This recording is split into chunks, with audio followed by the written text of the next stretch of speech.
I did not follow my husband because I wanted to catch him with another woman. I followed him because the man sleeping beside me every night had started feeling like a stranger wearing my husband's face. At 11:47 on a Thursday night, I sat in the back of a yellow cab 2 blocks behind Nathan Whitmore's black Range Rover, my wedding ring cold against my finger and my heart beating so hard I could hear it over the rain. Manhattan looked polished from the outside, all glass towers and gold hotel lights, but that night every reflection in the window felt like it was laughing at me. Nathan had told me he had a late board call. He had kissed my forehead, picked up his phone before I could answer, and walked out of our townhouse in a navy coat that cost more than my first car. 10 minutes later I saw him turn the wrong way. Not toward Whitmore Holdings. Not toward his office. Toward the Loron Hotel, the kind of place where nobody asks questions if your credit card is heavy enough. The cab driver glanced at me in the mirror. "Ma'am, do you want me to keep following?" I opened my mouth but nothing came out. Because what was I supposed to say? "Yes, please follow my billionaire husband while I find out whether my marriage is a lie?" So I just nodded. My hands were wrapped around my purse so tightly my knuckles looked pale. Inside it was the first thing that had made me suspicious. A folded hotel receipt I had found in the pocket of Nathan's coat. 1 suite. 2 guests. No explanation. I had told myself there could be a business reason. There was always a business reason with Nathan. Private meetings.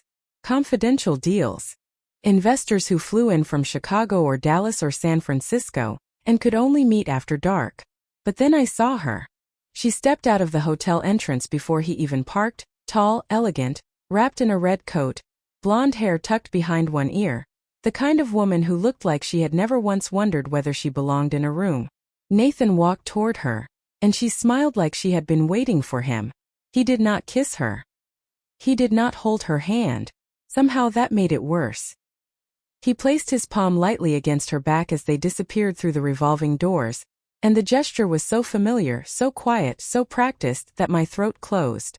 I paid the driver with trembling fingers and stepped into the rain without opening my umbrella. The Loron lobby smelled like white lilies and expensive perfume. Marble floors shone beneath soft golden lights. I caught my reflection in the glass near the entrance. Damp hair, plain beige coat, drugstore mascara smudged under one eye. I looked nothing like Mrs. Nathan Whitmore was supposed to look. I looked like Claire Bennett, the florist from Queens who had somehow married into one of the richest families in New York, and still felt like she was sneaking into their world through the side door. I moved toward the elevators, but the receptionist looked up before I reached them. Her smile was calm, trained, perfect. "Mrs. Whitmore?" My stomach dropped. I had never been here before.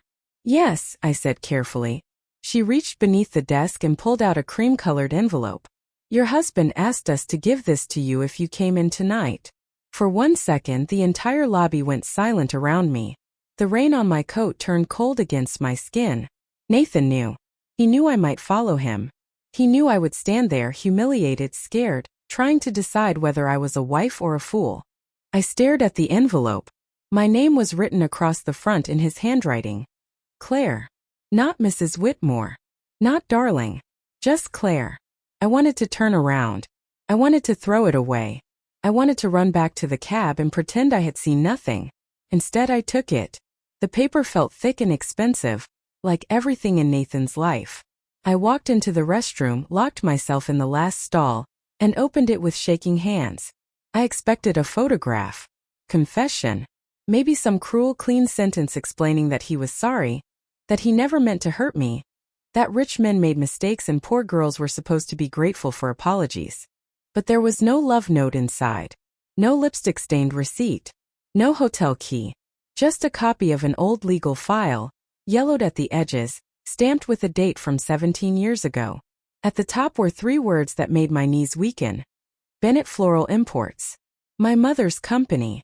The little business she had lost before she lost the house, before she lost her health, before I learned that dreams could be taken quietly by people who wore suits and called it paperwork. I turned the page.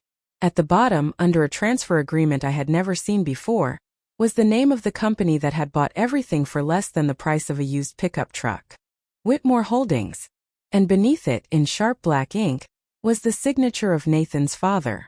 The restroom walls seemed to close in around me as I stared at my father-in-law's signature. Richard Whitmore. I had seen that name on buildings, scholarship plaques, hospital wings, and glossy magazine covers calling him a visionary. To the world, he was the man who turned Whitmore Holdings into an empire. To my mother, maybe he had been the man who took the last thing she had left. My fingers shook so badly the papers made a soft rattling sound. I read the file once, then again, forcing myself to move line by line even though every sentence felt written in a language designed to bury pain. Bennett Floral Imports had not simply failed. It had been dissolved after a forced asset transfer. The words were clean, legal, almost polite. But I knew what came after them. I remembered our apartment getting smaller. I remembered Mom selling her wedding china at a yard sale, and pretending it was because she wanted less clutter. I remembered her standing at the kitchen sink late at night, one hand pressed to her chest, whispering that some people did not need to shout to ruin your life. I was 11 then. I did not understand. Now, in a hotel restroom that smelled like orchids and lemon soap, I understood too much. I turned another page and found a photocopy of my mother's old signature. Elaine Bennett. Her handwriting looked hurried, uneven. Nothing like the careful birthday card she used to write me. Beside it was a notary stamp from an office in downtown Manhattan. Below that, a handwritten note in the margin said, "Pressure successful. Close before audit." I covered my mouth. Not because I was going to scream, but because some truths try to leave your body before you are ready to carry them. Outside the stall, heels clicked against the tile. Two women entered, laughing softly about a fundraiser upstairs. I lifted my feet slightly, ridiculous and frozen, as if grief could be overheard. One of them said the Whitmore gala season was starting early this year. The other said Nathan Whitmore was too handsome to look that unhappy. I closed my eyes. My husband was somewhere above me in this same hotel, maybe with that blonde woman, maybe talking about this very file, maybe waiting for me to break. When the door closed and their voices faded, I slipped the papers back into the envelope and stepped to the sink. My reflection looked pale under the lights. I splashed cold water on my wrists, the way my mother used to do when bills came in and she needed to keep standing. Then I noticed something I had missed before. Tucked behind the legal pages was a small photograph. It was old, slightly bent, printed on cheap photo paper. My mother stood outside a storefront with green awnings, holding a bundle of white roses. I was beside her, tiny, maybe 6 years old, missing one front tooth and smiling like the world had not learned how to be cruel yet.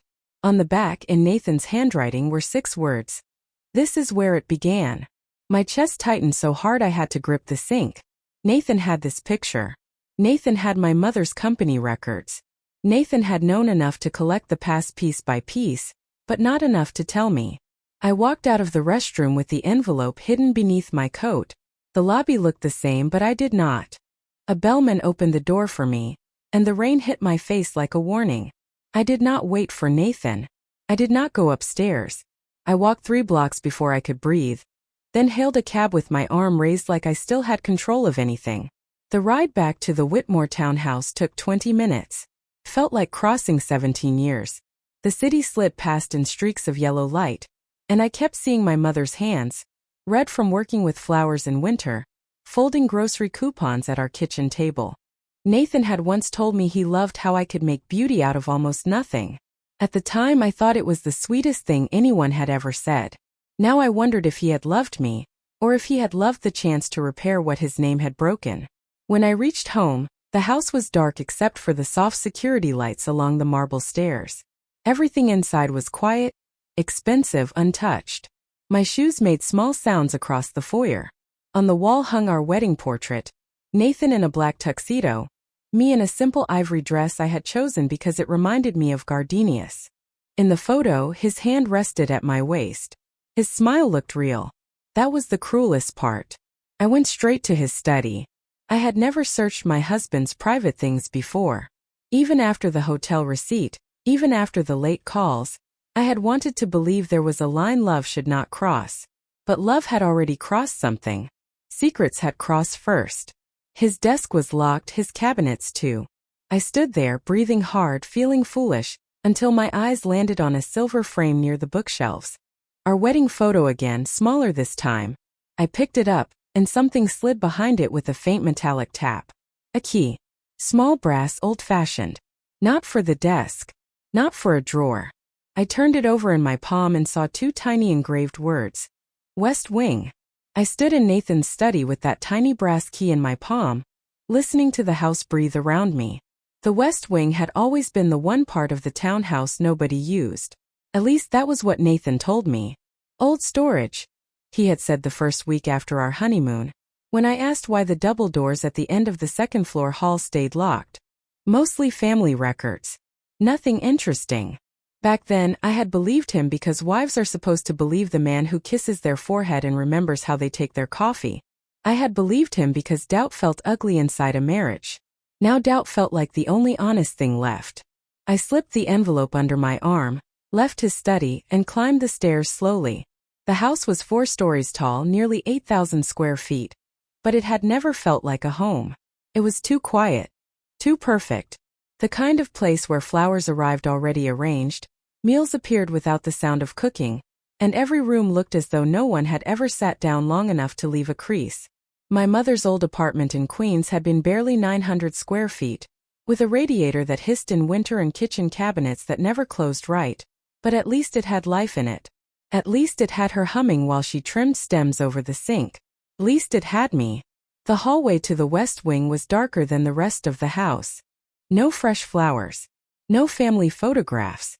Just pale walls, a long runner rug, and the locked double doors at the end, waiting like they had known I would come. I slid the key into the lock. For 1 second I hoped it would not fit. I hoped I could go back downstairs and tell myself I had misunderstood everything. But the lock turned with a soft click. The door opened into a room that smelled faintly of paper, dust, and cedarwood. I reached for the wall switch. Light spread across the room and my breath caught. It was not storage. It was not forgotten family records. It was a private investigation room. Metal filing cabinets lined one wall. A long table stood in the center, covered in folders, old photographs, printed emails, property maps, and legal documents clipped into neat stacks.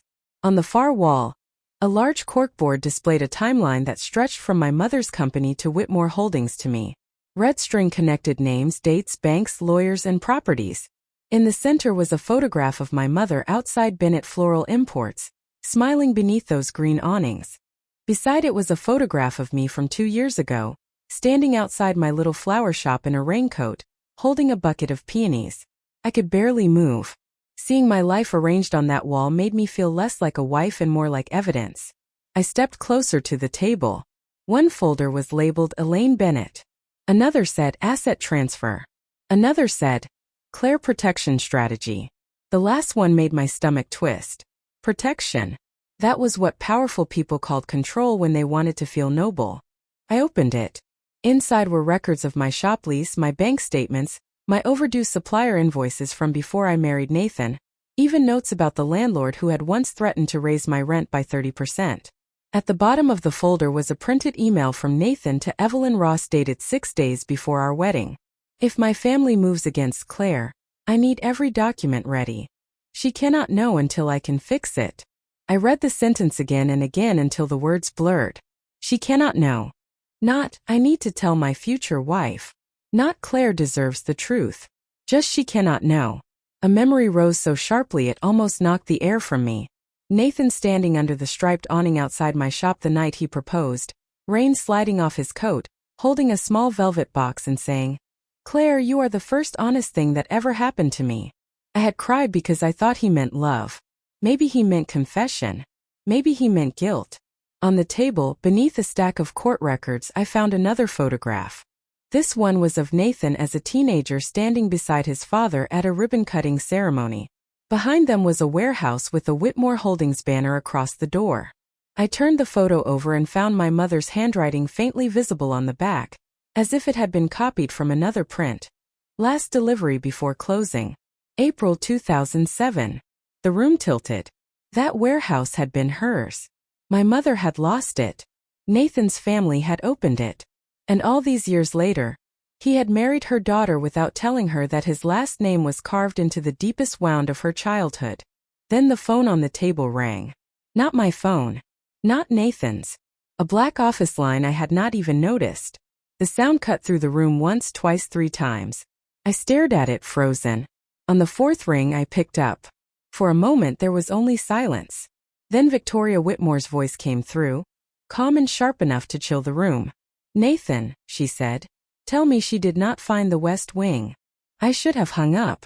I should have put the phone down, walked out of that room, packed one suitcase, and left the Whitmore name behind before it swallowed one more piece of me. But Victoria's voice had always done something strange to my spine. It made me stand straighter even when I wanted to fold. It made me remember every dinner where she looked past me as if I were a stain on the tablecloth, every family photo where she placed me at the edge, every charity luncheon where she introduced me as Nathan's little flower girl, with a smile sharp enough to cut glass.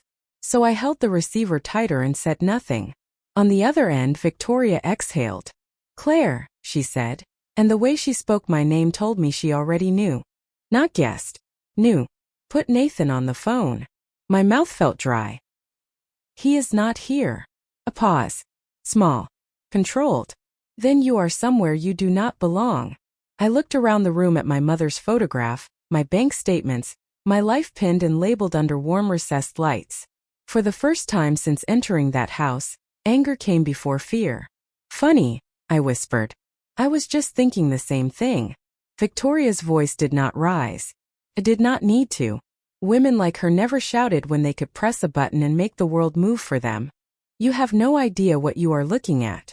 I know Whitmore Holdings took my mother's company. Your mother signed the papers.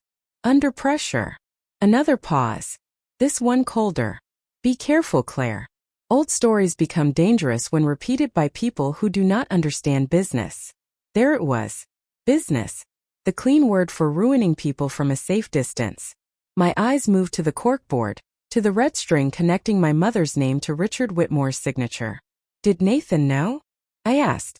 The question came out softer than I wanted.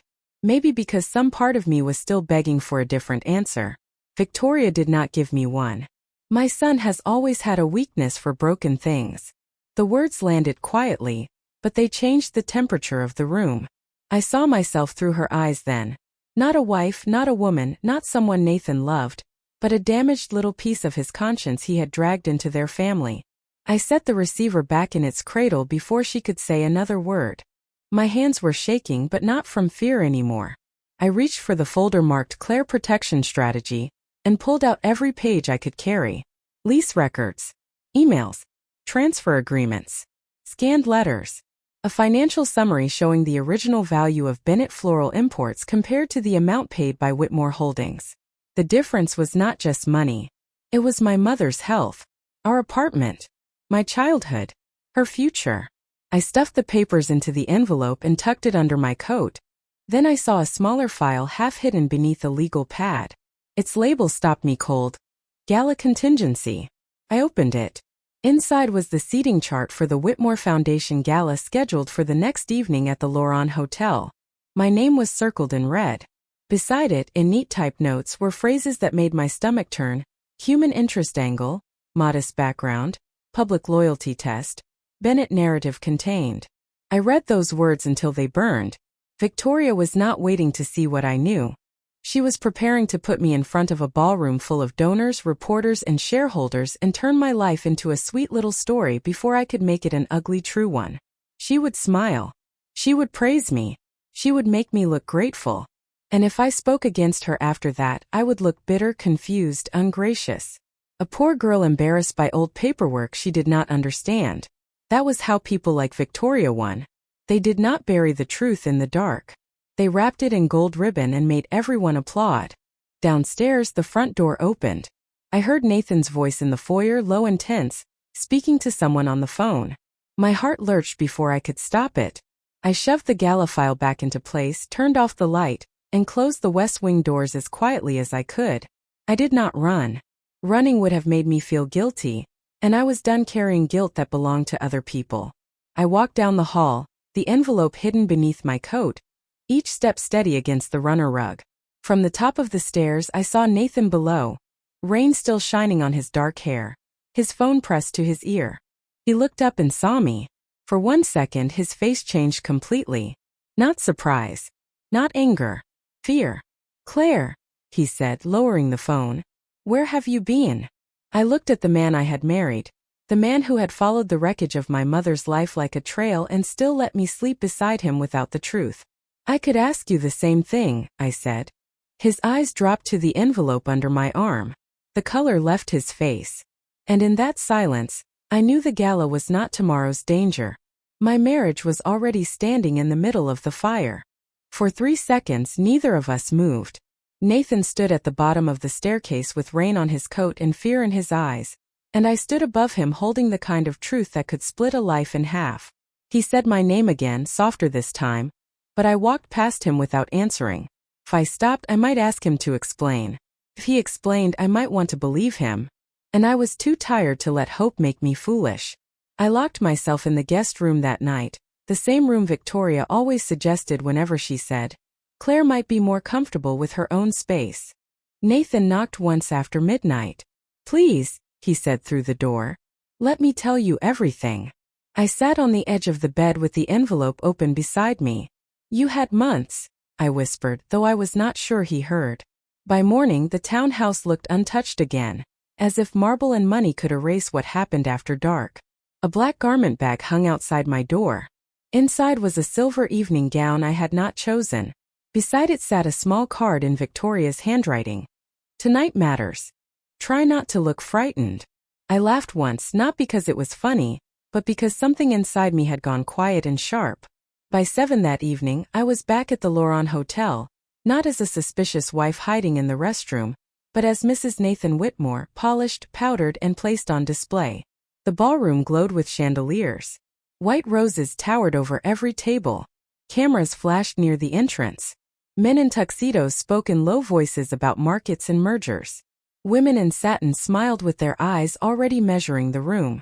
I could feel the dress against my skin, expensive and unfamiliar, like a costume sewn for someone more obedient. Nathan stood beside me, close enough that his sleeve brushed mine.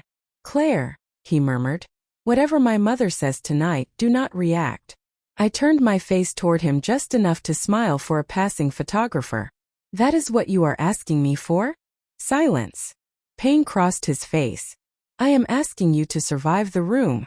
Before I could answer, Victoria appeared, flawless in midnight blue, diamonds at her throat, her silver hair pinned so perfectly it looked carved. She kissed the air beside my cheek. There you are, she said warmly for the cameras. Our little miracle. I felt Nathan stiffen. Mother, he warned. She smiled wider.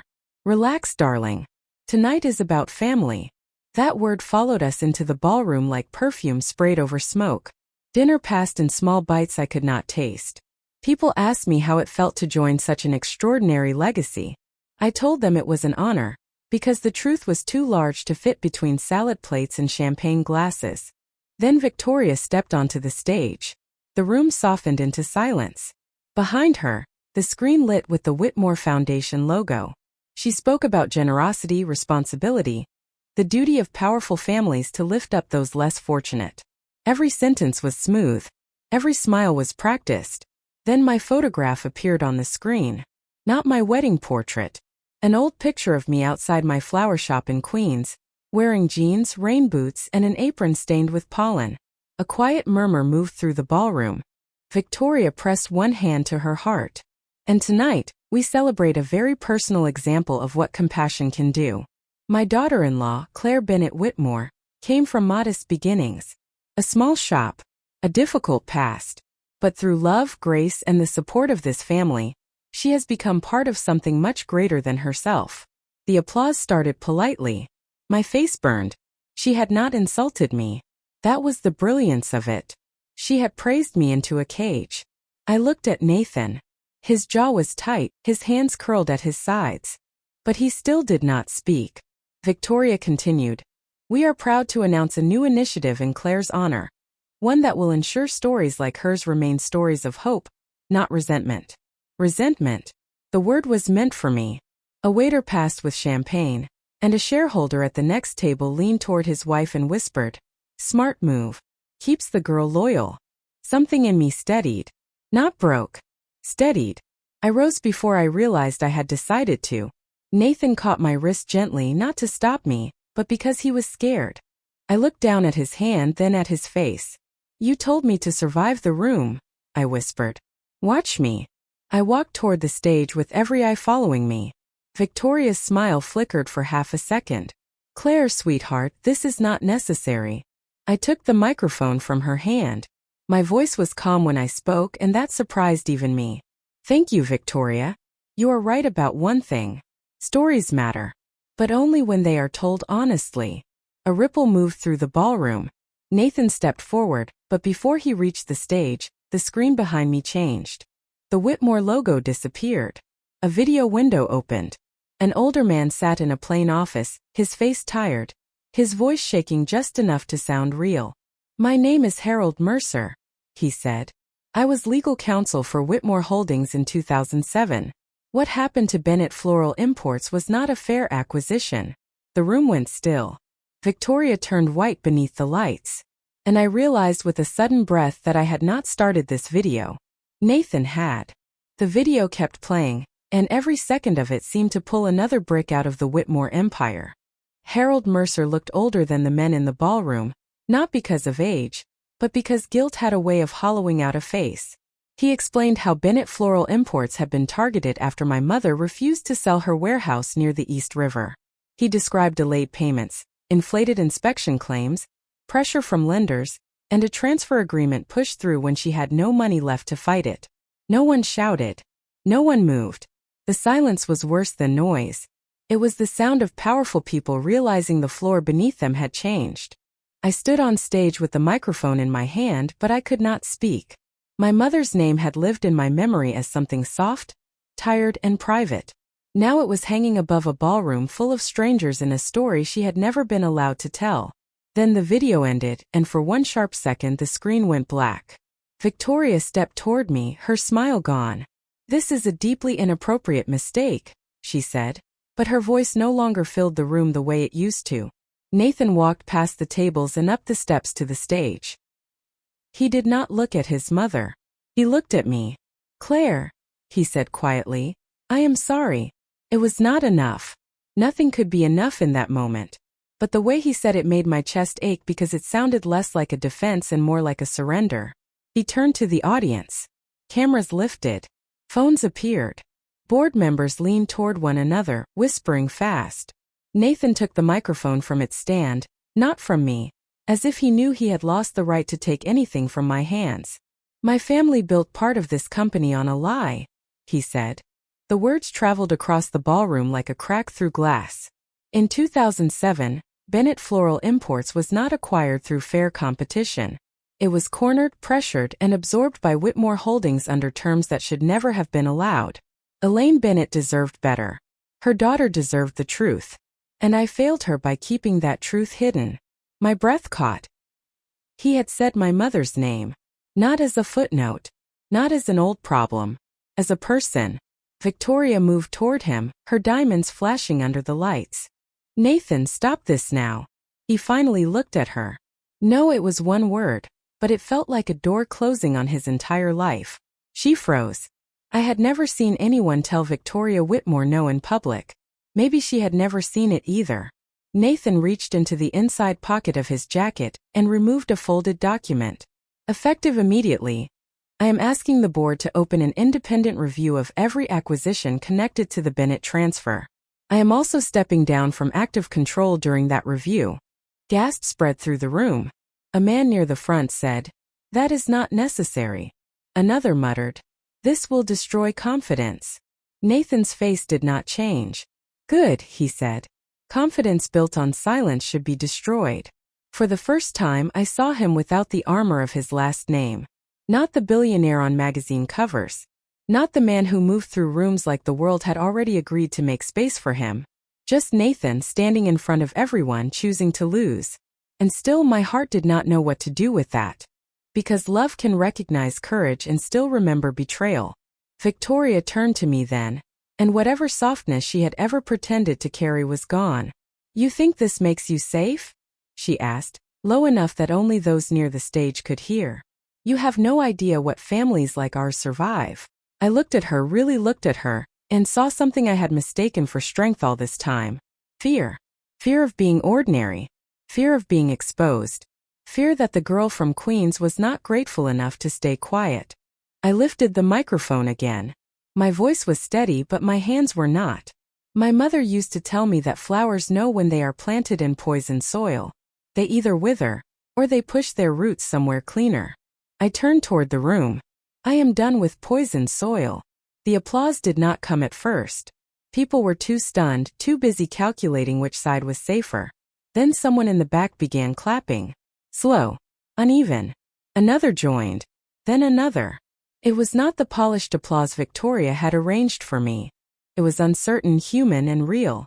Nathan looked at me with eyes full of apology, but I stepped away before he could reach me. Outside the ballroom, the hallway felt cold and quiet.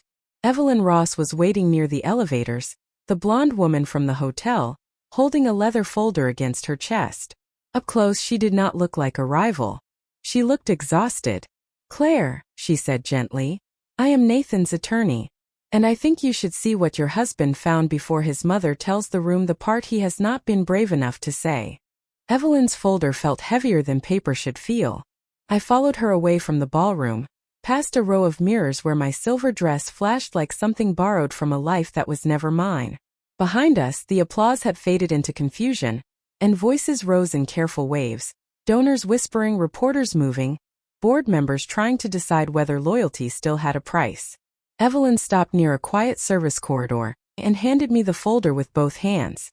"Nathan wanted to tell you after he secured the evidence," she said. "I told him that was a mistake." I looked at her. "Then why did you help him hide it?" Her face tightened, not defensively, but with the tired honesty of someone who had asked herself the same question too many times. "Because Victoria had enough power to erase this before it reached daylight. Nathan believed if he told you too soon, you would leave, confront his family, and lose your chance at justice." I opened the folder. The first page was a timeline. Not of my mother's company. Of Nathan.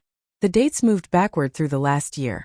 Private investigator retained, Mercer contacted, offshore shell companies traced, Bennett warehouse deed located, Evelyn Ross engaged as counsel. Then I saw a date circled in blue. 6 days before my wedding. My pulse slowed in a way that frightened me.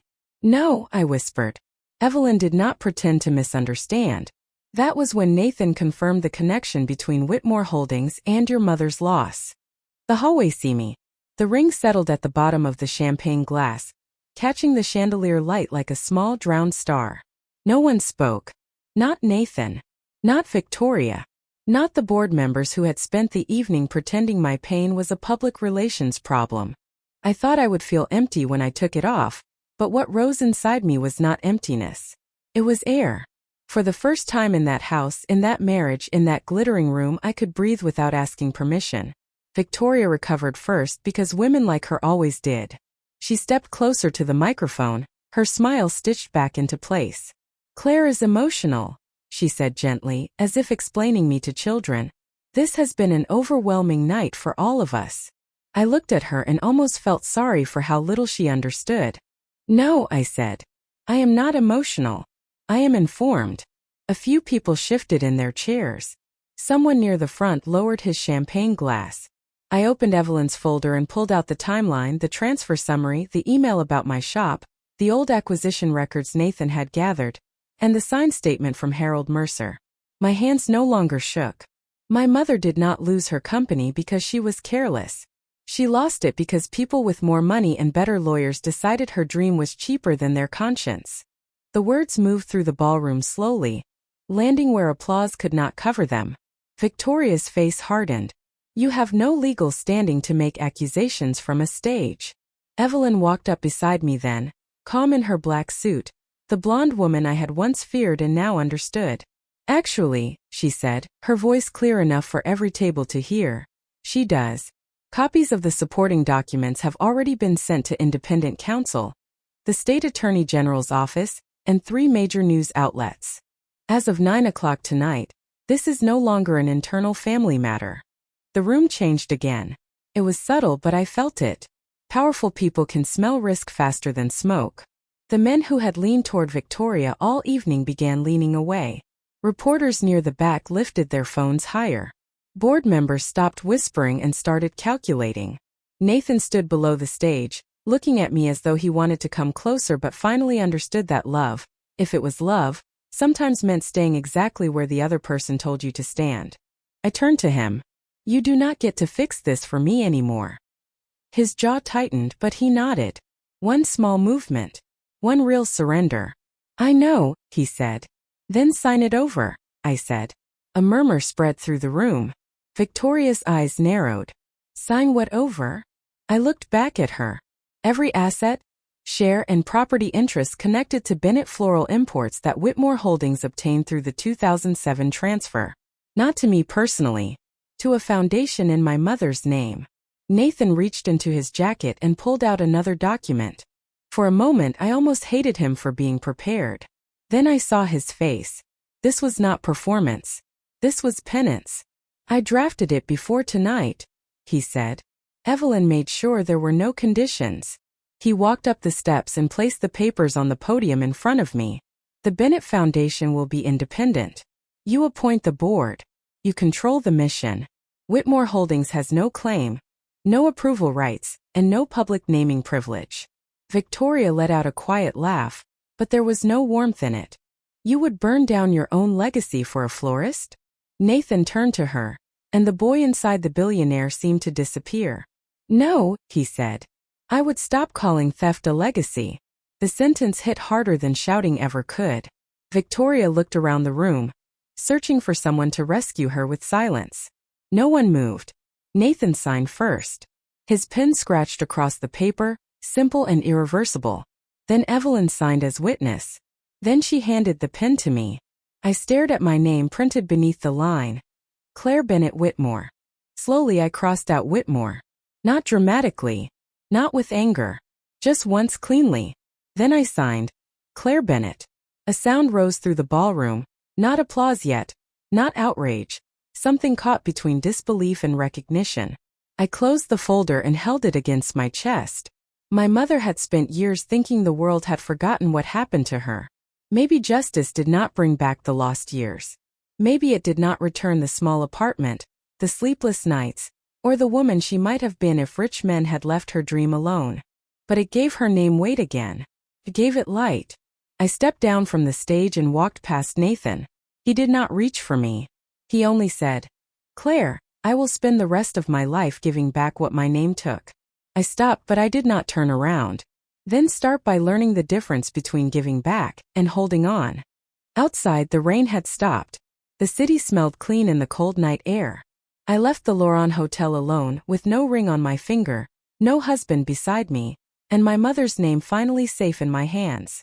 6 months later, I stood in front of a narrow storefront in Queens with a brass key in my hand, and my mother's name painted across the glass. Bennett Flowers and Foundation. The green awning was new, but the color was almost exactly how I remembered it from the old photograph, deep and warm, like spring after a long winter. Inside, buckets of roses, tulips, and hydrangeas lined the wall. The air smelled like soil, ribbon, and fresh stems. It did not smell like marble. It did not smell like money trying to prove something. It smelled like home trying again. The Bennett Foundation had opened its doors 3 weeks earlier, helping small family businesses fight unfair contracts, predatory leases, and quiet pressure from companies too large to feel the people under their shoes. The first grant went to a bakery in Brooklyn owned by 2 sisters whose landlord had tried to triple their rent. The second went to a mechanic in Newark who reminded me of my mother because he kept saying he did not want charity, only a fair chance. I understood that. Fair chances had become my language. Nathan did what he promised but not in the way I expected. He stepped down from Whitmore Holdings during the investigation. He moved out of the townhouse. He sold the Range Rover. The newspapers called it a fall from power, but I saw something different from a distance. I saw a man learning how to live without hiding behind a last name. He did not send diamonds. He did not send apologies written by public relations people. Every Friday morning he delivered flowers from the wholesale market before sunrise, wearing jeans, work gloves, and a quiet expression that asked for nothing. The first time I saw him carrying buckets through the back door, I nearly told him to leave. Then I noticed he had labeled every stem wrong. Peonies became garden roses. Ranunculus became tiny carnations. My mother would have laughed until she cried. So I let him stay for 1 hour. 1 hour became 2. Weeks passed. We spoke only when work required it.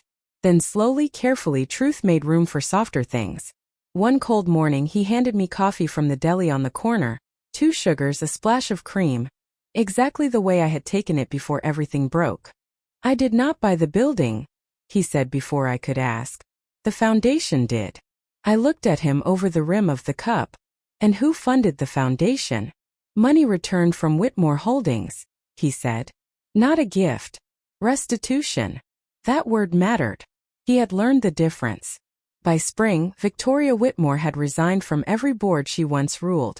The Independent Review opened other buried stories, other families, other doors that had been locked for years. Nathan testified without protecting himself. Evelyn became the foundation's first legal director. My mother's photograph hung behind my desk, not as a wound but as a witness. And my wedding ring stayed in a small velvet box in the bottom drawer. Not because I hated it, but because that ring belonged to a version of love built before the truth. One evening after closing, Nathan swept the floor while I finished an arrangement for a courthouse wedding. Rain tapped softly against the windows, the same kind of rain that had followed us from the hotel to the gala to the night everything ended.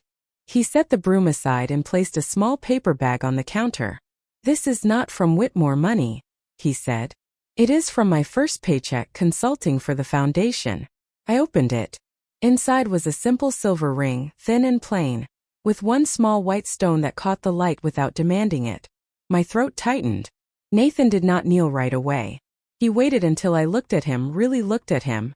"I do not want to own your forgiveness," he said. "I do not want to manage your pain. I only want the chance to love you with no locked rooms left between us." For a long moment I heard only the rain, the hum of the cooler, and my own heart remembering how to trust slowly. "Ask me as Nathan," I whispered. "Not as a Whitmore." He nodded, and this time when he knelt, there was no empire behind him, no cameras, no mother watching from the edge of the room, no contract waiting in a drawer. Just a man on the worn wooden floor of my mother's flower shop, holding out a promise small enough to be honest. "Claire Bennett," he said, "will you let me begin again with you?" I looked at the green awning outside, at my mother's photo, at the key resting on the counter, and finally at the man who had lost a kingdom to learn how to tell the truth.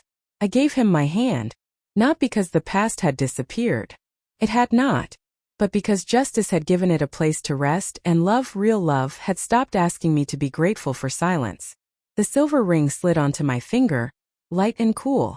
This time it did not feel like a cage. It felt like a door.